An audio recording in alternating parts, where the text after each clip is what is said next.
দাড়িপাল্লাটা এই সিম্বল কি? ন্যায় বিচার। সেই ন্যায় বিচার কি হিন্দুর জন্য আলাদা, মুসলমানের জন্য আলাদা?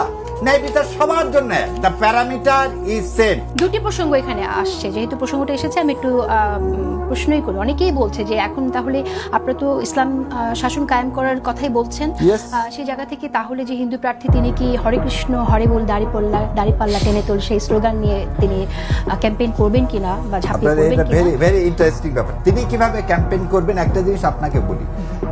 আপনি দুইটা জিনিস আমাকে উভয় সংকটে ফেলে দিলেন। আমি যখন নিবন্ধনের জন্য আমার দলের গঠনতন্ত্র জমা দিলাম, তখন বললো তোমার মহিলা শাখা লাগবে, তোমার অন্য ধর্মাবলম্বীকে অ্যাড করতে হবে। কি জন্য? এটা ইনক্লুসিভ, না হলে তুমি এদেশে রাজনীতি করতে পারবে না। আচ্ছা ঠিক আছে। আমি তখন অতীত ঘেটে টেটে দেখলাম যে ওমর রাদিয়াল্লাহু আনহুর সময়ও 4-5 জন, খলিফার সময়ও 4-5 জন যারা রাজস্ব আদায় করতো, প্রধান বিধর্মীরা ছিলেন। আমি এখন আমার কি জামাত ইসলাম কি বিধর্মী শাখা বলবো না, কিন্তু জামাত ইসলাম অন্য ধর্ম, যেটা আমার কনস্টিটিউশন কি করছে, সম্মান দিছে। আমি এই কনস্টিটিউশন সম্মান করে বাংলাদেশকে ধারণ করছি। তাহলে ওই লোকটাকে যে নিচে উনি ওনার স্ট্র্যাটেজি ঠিক করবে। দাড়িপাল্লা মানেটা কি? দাড়িপাল্লাটা এই সিম্বল কি? ন্যায় বিচার। সেই ন্যায় বিচার কি হিন্দুর জন্য আলাদা, মুসলমানের জন্য আলাদা? ন্যায় বিচার সবার জন্য। The parameter is same. আল্লাহ বলছে মিজান। মিজান মানে কি? ন্যায় বিচার। আর আল্লাহ হচ্ছে কি? আমার আপনার, তাই ব্রহ্মা মানে কি?